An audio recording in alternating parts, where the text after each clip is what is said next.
오늘날 많은 사람들이 병원비 부담을 줄이기 위해 실손의료보험에 가입하고 있습니다. 흔히 제2의 건강보험이라고 불릴 만큼 이 보험은 국민건강보험으로 해결되지 않는 비급여 항목까지 보장해주는 중요한 역할을 하고 있습니다. 특히 예상치 못한 질병이나 사고가 발생했을 때 실손보험은 개인과 가정의 경제적 부담을 크게 덜어주는 안전장치로 작용합니다. 하지만 많은 분들이 간과하고 있는 사실이 하나 있습니다. 바로 실손보험은 한번 가입하면 평생 동일한 조건으로 유지되는 상품이 아니라는 점입니다. 가입 시기에 따라 보장 내용이 달라지고 시간이 지나면서 보험료가 오르거나 보장 범위가 줄어들 수 있습니다. 더 나아가 최근에는 2026년을 기점으로 5세대 실손보험 개편이 예고되면서 많은 가입자들이 중요한 선택의 기로에 서게 되었습니다. 과연 지금 가지고 있는 보험을 유지하는 것이 맞을까요? 아니면 새로운 상품으로 전환하는 것이 더 유리할까요? 또는 아직 가입하지 않은 분들은 언제, 어떤 기준으로 선택해야 할까요? 이 영상에서는 이러한 궁금증을 쉽고 현실적인 예시를 통해 하나씩 풀어드리겠습니다. 끝까지 시청하시면 여러분에게 맞는 방향을 스스로 판단할 수 있는 기준을 얻으실 수 있을 것입니다. 도움이 되셨다면 좋아요와 구독으로 응원해 주시면 더 유익한 정보로 보답하겠습니다.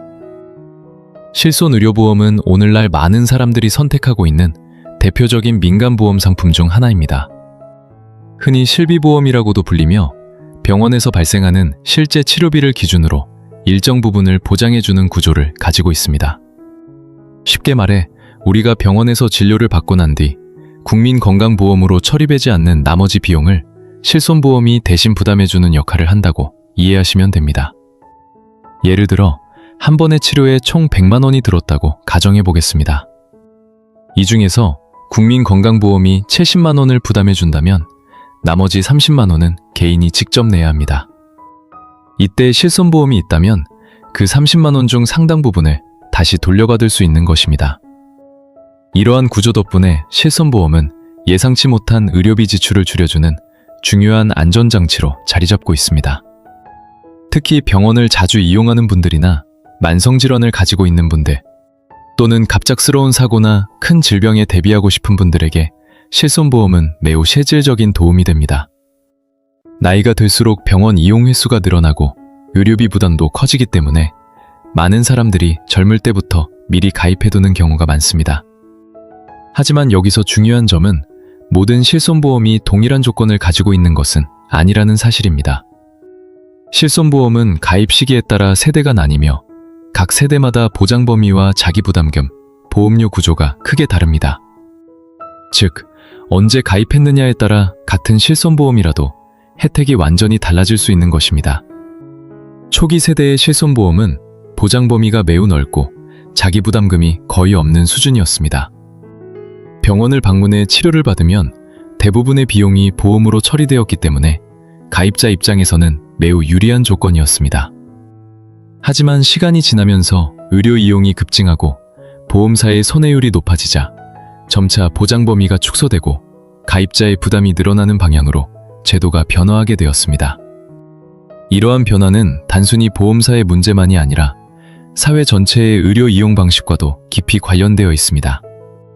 일부에서는 실손보험이 과잉 진료를 유발하거나 불필요한 의료 이용을 증가시킨다는 지적도 있습니다. 예를 들어 도수치료나 영양주사와 같은 비급여 항목을 반복적으로 이용하는 사례가 늘어나면서 전체 보험 재정에 부담을 주는 상황이 발생한 것입니다. 그 결과 최근의 실손보험은 많이 사용하는 사람은 더 많이 부담하고 적게 사용하는 사람은 혜택을 받는 구조로 바뀌고 있습니다. 이는 일종의 형평성을 고려한 변화라고 볼 수 있지만 동시에 병원을 자주 이용해야 하는 사람들에게는 부담이 커질 수 있는 구조이기도 합니다. 또한 실손보험의 또 다른 특징은 갱신형 상품이라는 점입니다. 일정 기간이 지나면 보험료가 재상정되며 이 과정에서 보험료가 인상될 수 있습니다. 특히 나이가 들거나 의료 이용이 많아질수록 보험료 상승폭이 커질 수 있기 때문에 장기적인 관점에서 신중한 판단이 필요합니다. 이처럼 실손보험은 단순히 있으면 좋은 보험을 넘어 개인의 건강 상태와 경제 상황에 따라 그 가치가 크게 달라지는 금융 상품입니다. 어떤 사람에게는 필수적인 안전망이 될 수 있지만 어떤 사람에게는 비용 대비 효율이 낮을 수도 있습니다. 따라서 실손보험을 선택하거나 유지할 때는 단순히 주변의 권유나 광고에 의존하기보다는 자신의 건강 상태, 병원 이용 빈도, 그리고 경제적 여건을 종합적으로 고려해야 합니다. 예를 들어 병원을 자주 이용하고 비급여 치료가 필요한 경우라면 보장이 좋은 기존 상품을 유지하는 것이 유리할 수 있습니다. 반대로 건강 상태가 양호하고 병원 이용이 거의 없다면 보험료가 낮은 상품으로 전환하는 것이 더 합리적인 선택이 될 수도 있습니다. 2026년을 기점으로 실손의료보험은 또 한 번 큰 변화를 맞이할 예정입니다. 이른바 5세대 실손보험으로 불리는 새로운 구조가 도입되면서 기존 가입자와 신규 가입자 모두에게 중요한 영향을 미칠 것으로 보입니다. 이번 개편의 핵심은 단순히 보험료를 조정하는 수준이 아니라 보장 방식 자체를 근본적으로 바꾸는 데에 있습니다. 가장 큰 변화는 질병을 중증과 비중증으로 구분하여 보장한다는 점입니다. 기존에는 병의 종류와 관계없이 일정 비율로 보장을 해주었다면 앞으로는 질병의 심각도에 따라 보험의 역할이 달라지게 됩니다. 예를 들어 암, 심혈관 질환, 뇌혈관 질환과 같은 중증 질환에 대해서는 기존과 유사하게 높은 수준의 보장이 유지될 가능성이 큽니다. 하지만 감기, 근육통, 허리 통증과 같은 비교적 가벼운 질환에 대해서는 보장 비율이 크게 낮아질 것으로 예상됩니다. 이러한 변화는 실제 의료비 부담에도 큰 차이를 가져옵니다.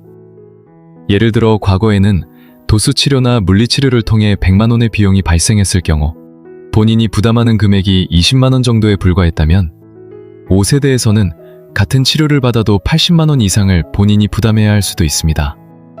즉, 비중증 질환에 대한 실손보험의 실질적인 혜택이 크게 줄어들 수 있다는 의미입니다. 또 다른 중요한 변화는 비급여 항목의 구조 개편입니다. 기존에는 비급여 항목도 일정 비율로 폭넓게 보장되었지만 앞으로는 이를 세분화하여 관리할 예정입니다.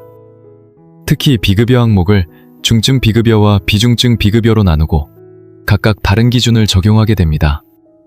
이 중에서 비중증 비급여 항목은 보장 한도가 크게 줄어들고 자기 부담률도 높아질 예정입니다. 예를 들어 과거에는 연간 5천만 원까지 보장되던 항목이 1천만 원 수준으로 축소될 수 있으며 본인이 부담해야 하는 비율도 기존 30%에서 50% 이상으로 증가할 수 있습니다. 이는 병원을 자주 이용하는 사람들에게 상당한 부담으로 작용할 수 있습니다. 여기에 더해 관리급여라는 새로운 개념도 도입될 예정입니다. 이는 일부 비급여 항목에 대해 정부나 보험사가 일정 기준을 설정하고 그 범위 내에서만 보장을 인정하는 방식입니다. 쉽게 말해 치료는 받을 수 있지만 보험에서는 일부만 인정하거나 아예 제외될 수 있다는 것입니다.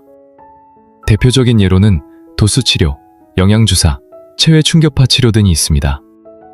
이러한 치료들은 그동안 실손보험 청구가 많았던 항목들로 보험사의 손해율 증가의 주요 원인으로 지적되어 왔습니다.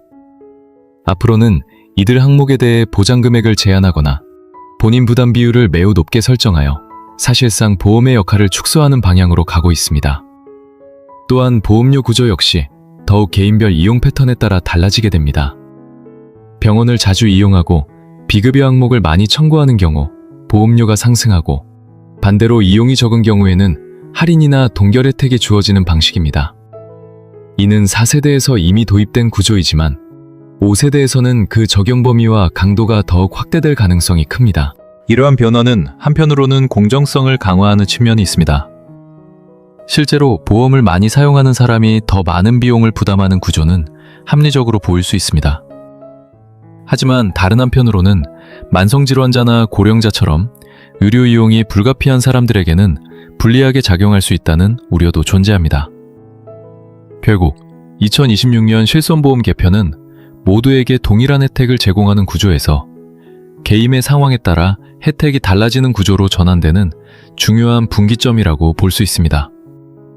특히 비중증 질환에 대한 보장이 줄어드는 만큼 앞으로는 단순한 병원 이용에 대해서는 개인이 부담해야 할 비용이 크게 증가할 가능성이 높습니다. 따라서 이러한 변화를 단순히 제도 변경으로만 볼 것이 아니라 자신의 건강 상태와 의료 이용 패턴을 다시 점검하는 계기로 삼는 것이 중요합니다. 앞으로 어떤 치료를 받을 가능성이 높은지, 현재 보험이 얼마나 실질적인 도움이 되는지 등을 종합적으로 고려하여 대비해야 할 시점이라고 할 수 있습니다. 이제 많은 분들이 가장 궁금해하시는 질문에 대해 이야기해 보겠습니다. 지금 가지고 있는 실손보험을 계속 유지하는 것이 좋을까? 아니면 새로운 상품으로 전환하는 것이 더 나을까? 이 질문에 대한 답은 단순하지 않습니다. 왜냐하면 정답은 사람마다 다르기 때문입니다. 중요한 것은 남들이 어떻게 하느냐가 아니라 내 상황에 무엇이 맞느냐를 기준으로 판단하는 것입니다. 먼저 이해하기 쉽게 결론부터 말씀드리면, 병원을 자주 이용하는 분들은 기존 보험을 유지하는 것이 유리할 가능성이 높고, 반대로 병원을 거의 이용하지 않는 분들은 보험료가 낮은 상품으로 전환하는 것이 더 합리적일 수 있습니다. 하지만 이 기준도 단순 참고일 뿐, 실제로는 몇 가지 중요한 요소를 함께 고려해야 합니다. 첫 번째 기준은 병원 이용 빈도입니다. 평소에 병원을 얼마나 자주 가는지가 매우 중요한 판단 기준이 됩니다. 예를 들어 허리 통증이나 관절 문제로 정기적으로 도수치료나 물리치료를 받는 분들이라면 기존 실손보험의 혜택이 매우 큽니다. 이런 경우 새로운 보험으로 전환하게 되면 비급여 항목의 보장이 크게 줄어들기 때문에 오히려 본인 부담이 크게 증가할 수 있습니다. 실제 사례를 들어보겠습니다. 50대 남성 A씨는 몇 년 전부터 허리 디스크로 인해 매달 병원을 방문하고 있습니다. 도수치료와 체외 충격파 치료를 꾸준히 받고 있으며 한 달 평균 치료비는 50만 원 정도입니다. 기존 보험에서는 이 중 대부분을 보장받고 있어 실제 본인 부담은 크지 않습니다. 하지만 만약 5세대 보험으로 전환하게 되면 이러한 치료는 비중증 항목으로 분류되어 보장 비율이 크게 낮아질 가능성이 있습니다. 결과적으로 A씨는 매달 수십만 원의 추가 비용을 직접 부담해야 할 수도 있습니다. 이런 경우라면 기존 보험을 유지하는 것이 훨씬 유리한 선택입니다. 두 번째 기준은 보험료 부담입니다. 현재 보험료가 너무 높아 생활에 부담이 된다면 전환을 고려해 볼 필요가 있습니다. 특히 나이가 들수록 보험료는 계속 오르는 구조이기 때문에 실제로 병원을 거의 이용하지 않는 분들에게는 비효율적인 지출이 될 수 있습니다. 예를 들어 60대 여성 B씨의 경우를 살펴보겠습니다. B씨는 건강 상태가 비교적 양호하여 1년에 병원을 1에서 2회 정도만 이용합니다. 하지만 오래전에 가입한 실손보험의 보험료는 현재 월 15만 원 이상으로 크게 오른 상태입니다. 이 경우 보장은 좋지만 실제로 활용도가 낮기 때문에 보험료가 저렴한 상품으로 전환하는 것이 오히려 경제적으로 더 합리적일 수 있습니다. 특히 4세대 보험의 경우 병원 이용이 적으면 보험료 할인이나 동결 혜택을 받을 수 있기 때문에 이런 분들에게는 유리한 선택이 될 수 있습니다. 세 번째 기준은 가입 시기입니다. 특히 2세대 실손보험 가입자라면 가입 시기가 매우 중요합니다. 2013년 이전에 가입한 경우에는 재가입 조건이 없어 기존 보장을 그대로 유지할 수 있는 장점이 있습니다. 반면 2013년 이후 가입자는 일정 기간이 지나면 새로운 상품으로 전환될 가능성이 있기 때문에 장기적인 계획을 세워야 합니다.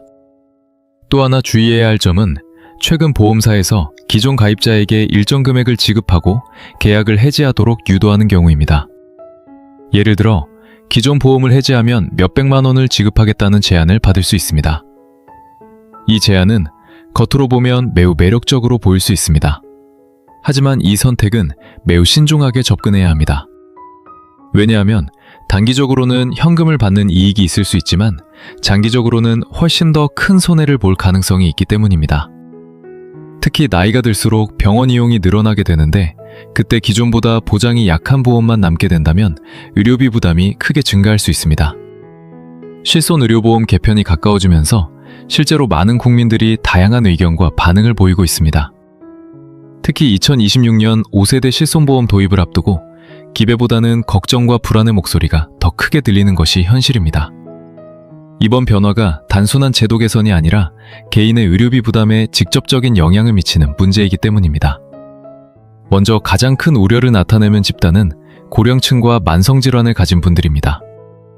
이들은 병원을 자주 이용할 수밖에 없는 상황이기 때문에 비중증 질환에 대한 보장이 줄어든다는 소식에 큰 부담을 느끼고 있습니다.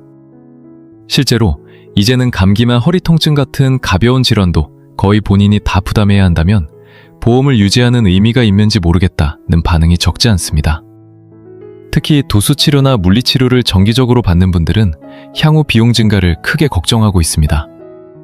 예를 들어 한 50대 직장인은 지금도 허리 때문에 매달 병원을 가고 있는데 앞으로는 치료비의 대부분을 내가 부담해야 한다고 생각하니 막막하다고 말합니다. 이런 사례는 단순한 개인의 문제가 아니라 앞으로 많은 사람들이 공통적으로 겪게 될 현실일 수 있습니다.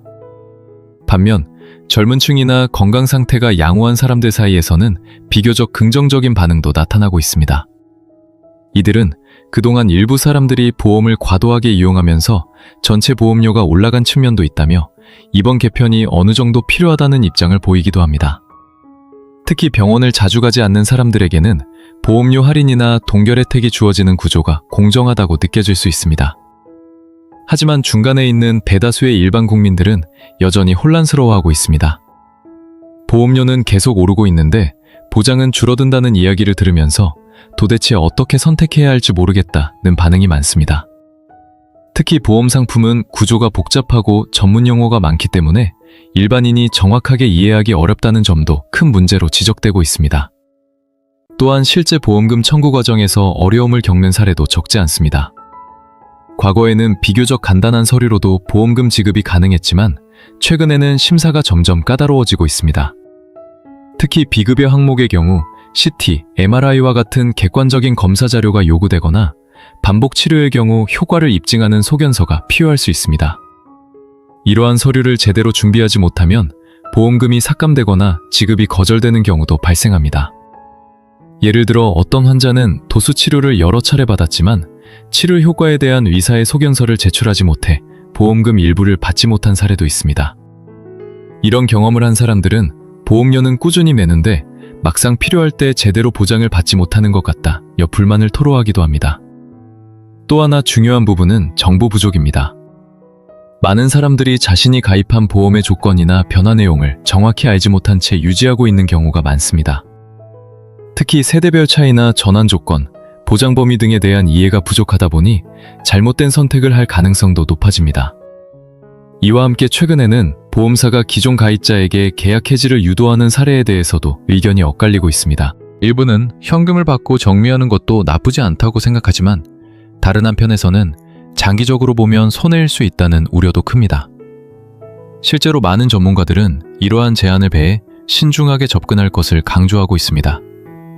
결국 이번 실손보험 개편에 대한 국민들의 반응을 종합해보면 공통적으로 나타나는 키워드는 불안, 혼란, 그리고 정보 부족이라고 할 수 있습니다. 제도 자체의 변화도 크지만 그 변화를 충분히 이해하고 준비할 수 있는 환경이 아직 부족하다는 점이 문제로 지적되고 있습니다. 따라서 앞으로 가장 중요한 것은 단순히 정책을 따르는 것이 아니라 개인이 스스로 정보를 이해하고 판단할 수 있는 능력을 갖추는 것입니다. 보험은 단순한 상품이 아니라 장기적인 재정 계획과 연결된 중요한 선택이기 때문에 더 이상 막연하게 유지하거나 남의 말만 듣고 결정해서는 안 됩니다. 이번 변화는 위기일 수도 있지만 동시에 자신의 보험을 다시 점검하고 더 나은 선택을 할 수 있는 기회가 될 수도 있습니다. 중요한 것은 변화 자체가 아니라 그 변화에 어떻게 대응하느냐입니다. 2026년 실손의료보험 개편은 단순한 제도 변경을 넘어 우리가 의료비를 어떻게 준비하고 감당해야 하는지에 대한 방향을 다시 생각하게 만드는 중요한 전환점이라고 할 수 있습니다. 특히 중증 질환 중심으로 보장을 강화하고 비중증 질환에 대한 지원을 줄이는 구조는 앞으로 개인의 부담과 선택이 더욱 중요해진다는 의미를 담고 있습니다. 하지만 중요한 것은 모든 사람에게 똑같은 정답이 존재하지 않는다는 점입니다. 어떤 사람에게는 기존 보험을 유지하는 것이 가장 안전한 선택일 수 있고 또 다른 사람에게는 새로운 상품으로 전환하는 것이 더 효율적일 수 있습니다.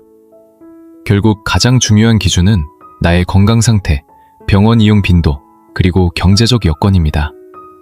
또한 눈앞의 보상금이나 단기적인 이익에 흔들리기보다는 장기적인 관점에서 자신의 미래를 고려한 판단이 필요합니다. 보험은 단순히 돈을 돌려받는 수단이 아니라 예상치 못한 위험에 대비하는 안전장치이기 때문입니다. 앞으로 의료환병과 보험제도는 계속 변화할 것입니다. 이러한 변화 속에서 손해를 줄이고 현명한 선택을 하기 위해서는 무엇보다 정확한 정보와 스스로의 판단이 중요합니다. 결국 실손보험은 선택의 문제가 아니라 준비의 문제입니다. 지금 이 순간의 결정이 앞으로의 의료비 부담을 크게 좌우할 수 있다는 점을 기억하시고 보다 신중하고 현명한 선택을 하시길 바랍니다.